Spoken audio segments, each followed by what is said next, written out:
ओम नमो भगवते वासुदेवाय नमः। श्री सनकादि कहते हैं, नारद जी, अब हम आपको सप्ताह श्रवण की विधि बताते हैं। विधि प्रायः लोगों की सहायता और धन से साध्य कही गई है। पहले तो यत्न पूर्वक ज्योतिषी को बुलाकर मुहूर्त पूछना चाहिए तथा विवाह के लिए जितने धन का प्रबंध किया जाता है उतने ही धन की व्यवस्था इसके लिए करनी चाहिए। कथा आरंभ करने में भाद्रपद, आश्विन, कार्तिक, मार्गशीर्ष, आषाढ़, श्रावण ये 6 महीने श्रोताओं के लिए मोक्ष की प्राप्ति के कारण हैं।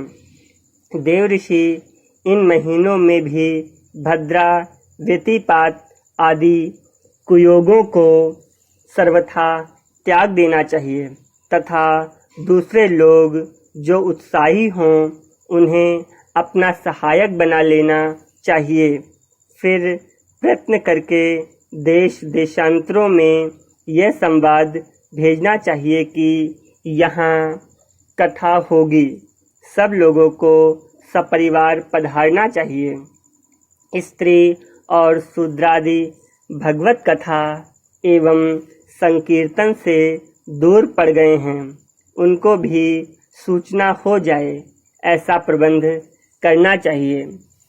देश देश में जो विरक्त वैष्णव और हरि कीर्तन के प्रेमी हों उनके पास निमंत्रण पत्र अवश्य भेजें। उसे लिखने की विधि इस प्रकार बताई गई है। महानुभावों, यहाँ 7 दिन तक सत्पुरुषों का बड़ा दुर्लभ समागम रहेगा और अपूर्व रसमयी श्रीमद् भागवत की कथा होगी। आप लोग भगवत रस के रसिक हैं, अतः श्री भागवत मृत का पान करने के लिए प्रेम पूर्वक शीघ्र ही पधारने की कृपा करें।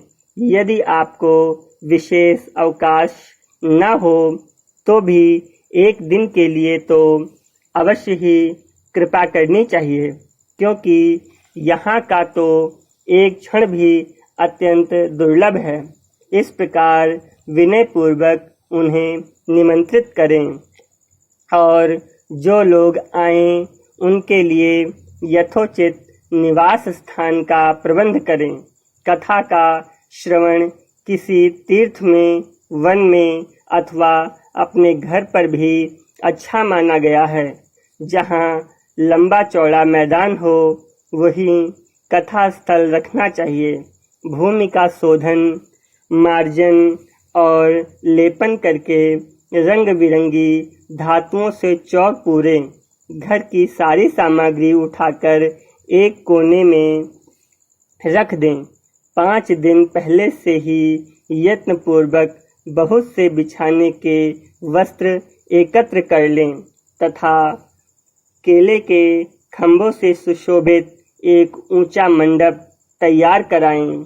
उसे सब ओर फल, पुष्प, पत्र और चंदुए से अलंकृत करें तथा चारों ओर झंडियां लगाकर तरह तरह के सामानों से सजा दें। उस मंडप में कुछ ऊंचाई पर 7 विशाल लोकों की कल्पना करें और उनमें विरक्त ब्राह्मणों को बुला बुलाकर बैठाएं। आगे की ओर उनके लिए वहां यथोचित आसन तैयार रखें। इसके पीछे वक्ता के लिए भी एक दिव्य सिंहासन का प्रबंध करें। यदि वक्ता का मुख उत्तर की ओर रहे तो श्रोता पूर्वाभिमुख होकर बैठे और यदि वक्ता पूर्वाभिमुख रहे तो श्रोता को उत्तर की ओर मुख करके बैठना चाहिए अथवा वक्ता और श्रोता को पूर्व मुख होकर बैठना चाहिए।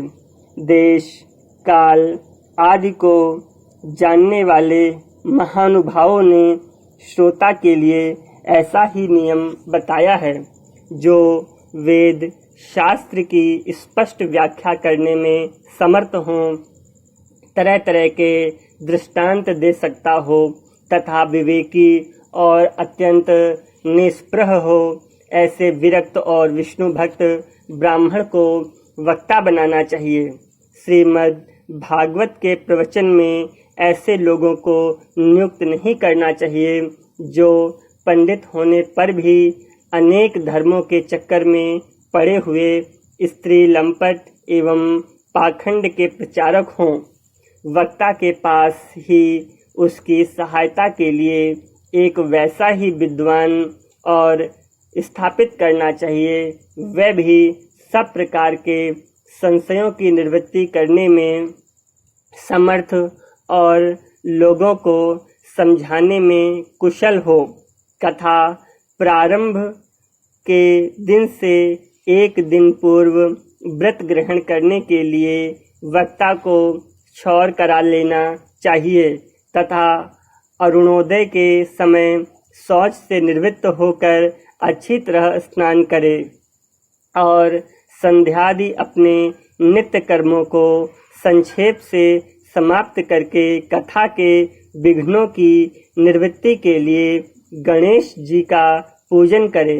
तदनंतर पितृगण का तर्पण कर पूर्व पापों की शुद्धि के लिए प्रायश्चित करे और एक मंडल बनाकर उसमें श्री हरि को स्थापित करे। फिर भगवान श्री कृष्ण को लक्ष्य करके मंत्रोच्चारण पूर्वक क्रमशः षोडशोपचार विधि से पूजन करे और उसके पश्चात प्रदक्षिणा तथा नमस्कार आदि कर इस प्रकार स्तुति करे। करुणा निधान, मैं संसार सागर में डूबा हुआ और बड़ा दीन हूँ। कर्मों के मोह रूपी ग्राह ने मुझे पकड़ रखा है। आप इस संसार सागर से मेरा उद्धार कीजिए।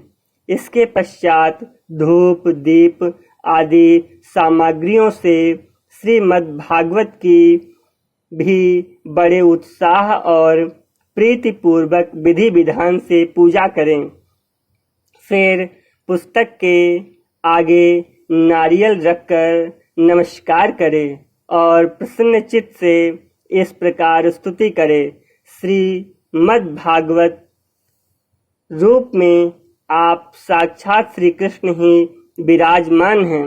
नाथ, मैंने भव सागर से छुटकारा पाने के लिए आपकी शरण ली है।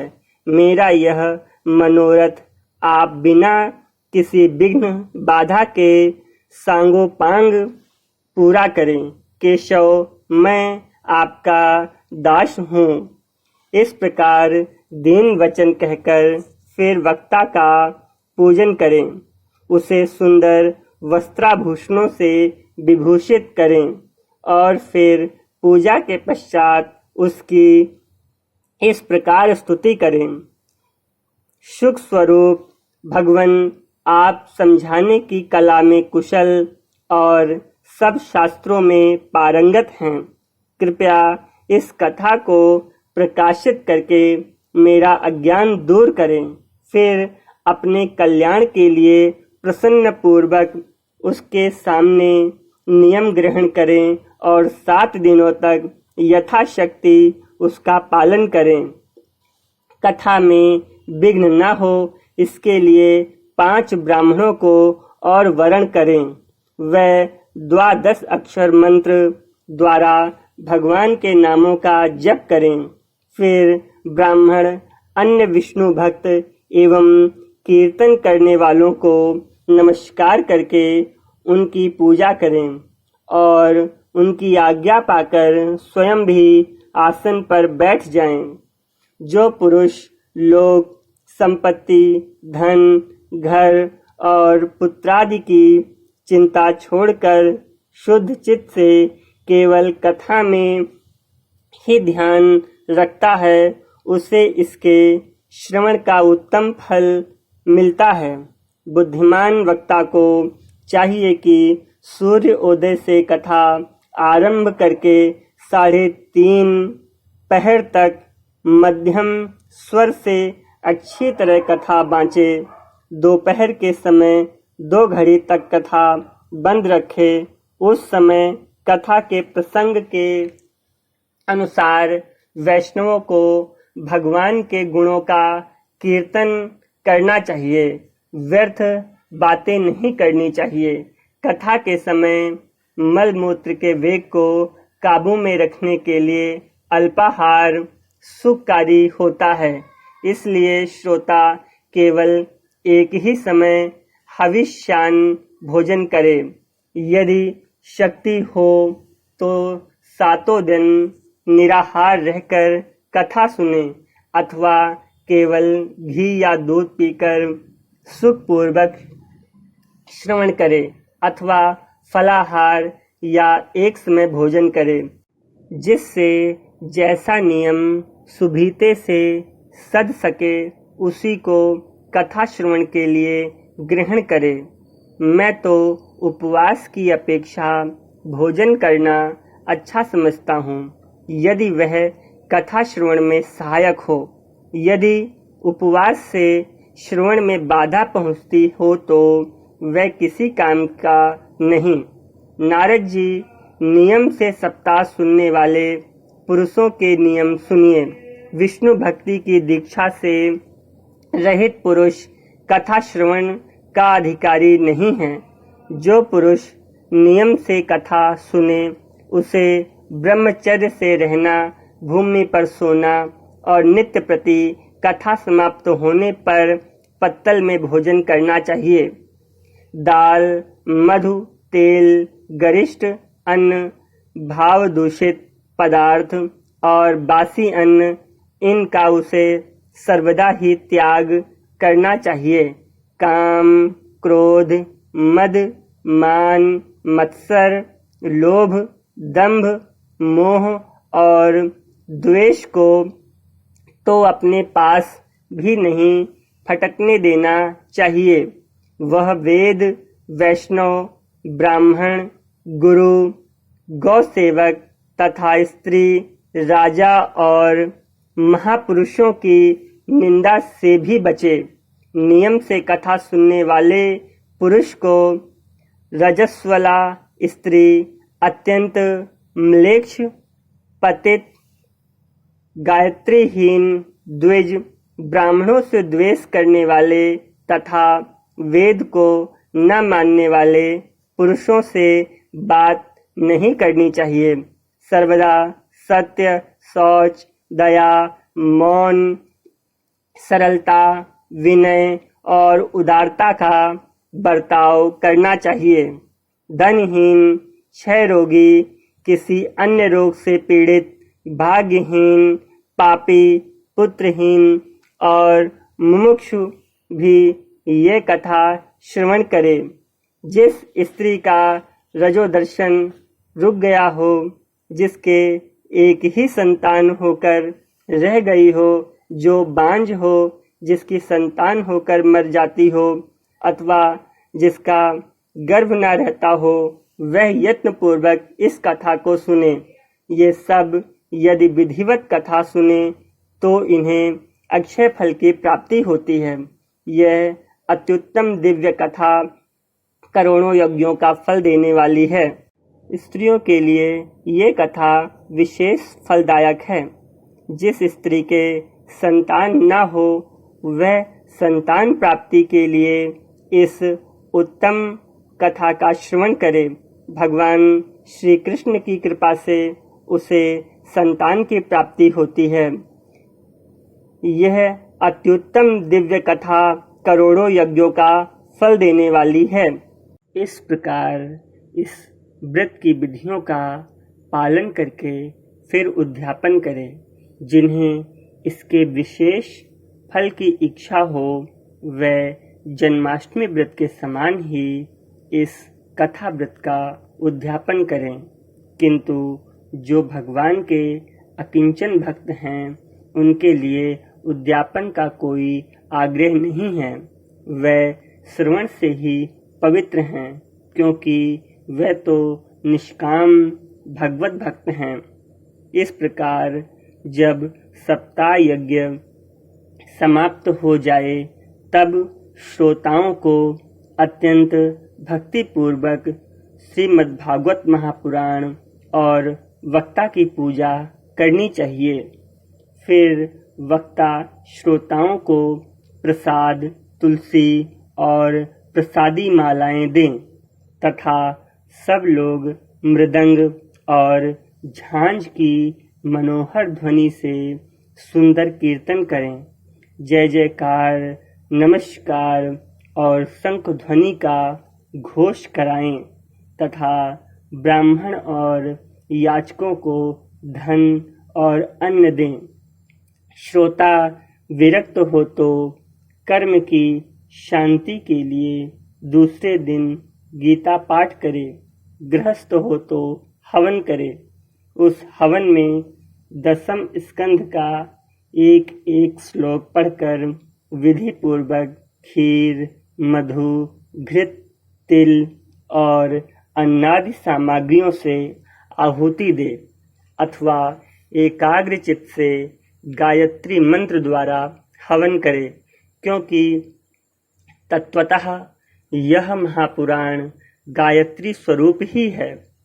होम करने की शक्ति न हो तो उसका फल प्राप्त करने के लिए ब्राह्मणों को हवन सामग्री दान करे तथा नाना प्रकार की त्रुटियों को दूर करने के लिए और विधि में फिर जो न्यूनाधिकता रह गई हो उसके दोषों की शांति के लिए विष्णु सहस्त्र नाम का पाठ करे। उससे सभी कर्म सफल हो जाते हैं, क्योंकि कोई भी कर्म इससे बढ़कर नहीं है। फिर 12 ब्राह्मणों को खीर और मधु आदि उत्तम उत्तम पदार्थ खिलाएं तथा वित्त की पूर्ति के लिए गौ और सुवर्ण का दान करें। सामर्थ्य हो तो 3 तोले सोने का एक सिंहासन बनवाएं। उस पर सुंदर अक्षरों में लिखी हुई श्रीमद्भागवत की पोथी रखकर उसकी आवाहन आदि विधि उपचारों से पूजा करें और फिर जितेंद्रिय आचार्य को उसका वस्त्र, आभूषण एवं गंधादि से पूजन करे, दक्षिणा के सहित समर्पण कर दे। यों करने से वह बुद्धिमान दाता जन्म मरण के बंधनों से मुक्त हो जाता है। यह सप्ताह परायण की विधि सब पापों की निवृत्ति कराने वाली है। इसका इस प्रकार ठीक ठीक पालन करने से यह मंगलमय भागवत पुराण अभिष्ट फल प्रदान करता है तथा अर्थ, धर्म, काम और मोक्ष चारों की प्राप्ति का साधन हो जाता है। इसमें संदेह नहीं। सनकादि कहते हैं, नारद जी, इस प्रकार तुम्हें यह सप्ताह श्रवण की विधि हमने पूरी पूरी सुना दी। अब और क्या सुनना चाहते हो? इस श्रीमद् भागवत से भोग और मोक्ष दोनों ही हाथ लग जाते हैं। सूत जी कहते हैं, सौनक जी, यो कहकर महामुनि सनकादि ने एक सप्ताह तक विधि पूर्वक इस सर्व पाप नाशनी, परम पवित्र तथा भोग और मोक्ष प्रदान करने वाली भागवत कथा का प्रवचन किया। सब प्राणियों ने नियम पूर्वक इसे श्रवण किया। इसके पश्चात उन्होंने विधि पूर्वक भगवान पुरुषोत्तम की स्तुति की। कथा के अंत में ज्ञान, वैराग्य और भक्ति को बड़ी पुष्टि मिली और वह तीनों एकदम तरुण होकर सब जीवों का चित्त अपनी ओर आकर्षित करने लगे। अपना मनोरथ पूरा होने से नारद जी को भी बड़ी प्रसन्नता हुई। उनके सारे शरीर में रोमांच हो आया और वे परमानंद से पूर्ण हो गए। इस प्रकार कथा श्रवण कर भगवान के प्यारे नारद जी हाथ जोड़कर प्रेम गदगद वाणी से सनकादि से कहने लगे। नारद जी ने कहा, मैं धन्य हूँ, आप लोगों ने करुणा करके मुझे बड़ा ही अनुग्रहित किया है। आज मुझे सर्व पापहारी भगवान श्री हरि की ही प्राप्ति हो गई। तपोधनो, मैं श्रीमद् भागवत श्रवण को ही सब धर्मों से श्रेष्ठ मानता हूँ, क्योंकि इसके श्रवण से बैकुंठ गोलोक बिहारी श्री कृष्ण की प्राप्ति होती है। सूत जी कहते हैं, सौनक जी वैष्णव श्रेष्ठ नारद जी यों कह ही रहे थे कि वहां घूमते फिरते योगेश्वर सुखदेव जी आ गए। कथा समाप्त होते ही व्यासानंद श्री सुखदेव जी वहां पधारे। 16 वर्ष की सी आयु आत्म लाभ से पूर्ण ज्ञान रूपी महासागर का संवर्धन करने के लिए चंद्रमा के समान वे प्रेम से धीरे धीरे श्रीमद् भागवत का पाठ कर रहे थे। परम तेजस्वी सुखदेव जी को देखकर सारे सभासद झटपट खड़े हो गए और उन्हें एक ऊंचे आसन पर बैठाया। फिर देव ऋषि नारद जी ने उनका प्रेम पूर्वक पूजन किया। उन्होंने सुखपूर्वक बैठकर कहा, आप लोग मेरी निर्मल वाणी सुनिए। सुखदेव जी बोले, रसिक एवं भावुक जन, यह श्रीमद् भागवत वेद रूप कल्प वृक्ष का परिपक्व फल है। श्री सुखदेव रूप सुख के मुख का संयोग होने से अमृत रस से परिपूर्ण है। यह रस ही रस है, इसमें ना छिलका है ना गुठली है। इसी लोक में सुलभ है। जब तक शरीर में चेतना रहे तब तक आप लोग बार बार इसका पान करें। महामुनि व्यास देव ने श्रीमद् भागवत महापुराण की रचना की है। इसमें निष्कपट निष्काम परम धर्म का निरूपण है। इसमें शुद्धांतःकरण सत्पुरुषों के जानने योग्य कल्याणकारी वास्तविक वस्तु का वर्णन है, जिससे तीनों तपों की शांति होती है।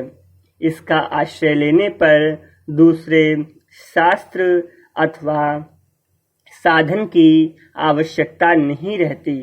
जब कभी पुण्यात्मा पुरुष इसके श्रवण की इच्छा करते हैं, तभी ईश्वर अविलंब उनके हृदय में अवरुद्ध हो जाते हैं। यह भागवत पुराणों का तिलक और वैष्णवों का धन है।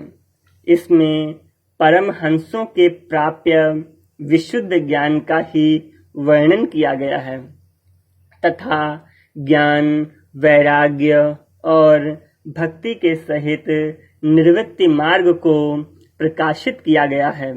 जो पुरुष भक्ति पूर्वक इसके श्रवण, पठन और मनन में तत्पर रहता है, वह मुक्त हो जाता है। यह रस स्वर्गलोक, सत्यलोक, कैलाश और बैकुंठ में भी नहीं है। इसलिए भाग्यवान श्रोताओं, तुम इसका खूब पान करो, इसे कभी मत छोड़ो। सूत जी कहते हैं, सुखदेव जी इस प्रकार कह ही रहे थे कि उस सभा के बीचों बीच प्रहलाद, बलि, उद्धव और अर्जुन आदि पार्षदों के सहित साक्षात श्री हरि प्रकट हो गए। तब देवऋषि नारद ने भगवान और उनके भक्तों की यथोचित पूजा की। भगवान को प्रसन्न देखकर देवऋषि ने उन्हें एक विशाल सिंहासन पर बैठा दिया और सब लोग उनके सामने संकीर्तन करने लगे। उस कीर्तन को देखने के लिए श्री पार्वती जी सहित महादेव जी और ब्रह्मा जी भी आए। कीर्तन आरंभ हुआ। प्रहलाद जी तो चंचल गति फुर्तीले होने के कारण करताल बजाने लगे। उद्धव जी ने झांझें उठा ली। देव ऋषि नारद वीणा की ध्वनि करने लगे। स्वर विज्ञान गान विद्या में कुशल होने के कारण अर्जुन राग अलापने लगे। इंद्र ने मृदंग बजाना आरंभ किया। सनकादि बीच बीच में जय घोष करने लगे और इन सबके आगे सुखदेव जी तरह तरह की सरस अंग भंगी करके भाव बताने लगे। इन सबके बीच में परम तेजस्वी भक्ति ज्ञान और वैराग्य नटों के समान नाचने लगे। ऐसा अलौकिक कीर्तन देखकर भगवान प्रसन्न हो गए और इस प्रकार कहने लगे, मैं तुम्हारी इस कथा और कीर्तन से बहुत प्रसन्न हूँ। तुम्हारे भक्ति भाव ने इस समय मुझे अपने वश में कर लिया है। अतः आप लोग मुझसे वर मांगो। भगवान के ये वचन सुनकर सब लोग बड़े प्रसन्न हुए और प्रेमार्ध चित्त से भगवान से कहने लगे, भगवान हमारी यह अभिलाषा है कि भविष्य में जहाँ भी कहीं सप्ताह श्रवण कथा हो वहाँ आप इन पार्षदों के सहित अवश्य पधारें, हमारा यह मनोरथ पूर्ण करें। भगवान तथास्तु कहकर अंतर्ध्यान हो गए। इसके पश्चात नारद जी ने भगवान तथा उनके पार्षदों के चरणों को लक्ष्य करके प्रणाम किया और फिर सुखदेव जी आदि तपस्वियों को भी नमस्कार किया। कथामृत का पान करने से सब लोगों को बड़ा ही आनंद हुआ। उनका सारा मोह नष्ट हो गया। फिर वह सब लोग अपने अपने स्थानों को चले गए। उस समय सुखदेव जी ने भक्ति को उसके पुत्रों सहित अपने शास्त्र में स्थापित कर दिया। इसी से भागवत का सेवन करने से श्री हरि वैष्णव के हृदय में आ विराजते हैं। जो लोग दरिद्रता के दुख ज्वर की ज्वाला से दग्ध हो रहे हैं, जिन्हें माया पिशाची ने रौंद डाला है तथा जो संसार समुद्र में डूब रहे हैं, उनका कल्याण करने के लिए श्रीमद् भागवत सिंहनाद कर रहा है। सौनक जी ने पूछा, सूत जी, सुखदेव जी ने राजा परीक्षित को, गोकर्ण ने धुंधकारी को और सनकादि ने नारद जी को किस किस समय यह ग्रंथ सुनाया था?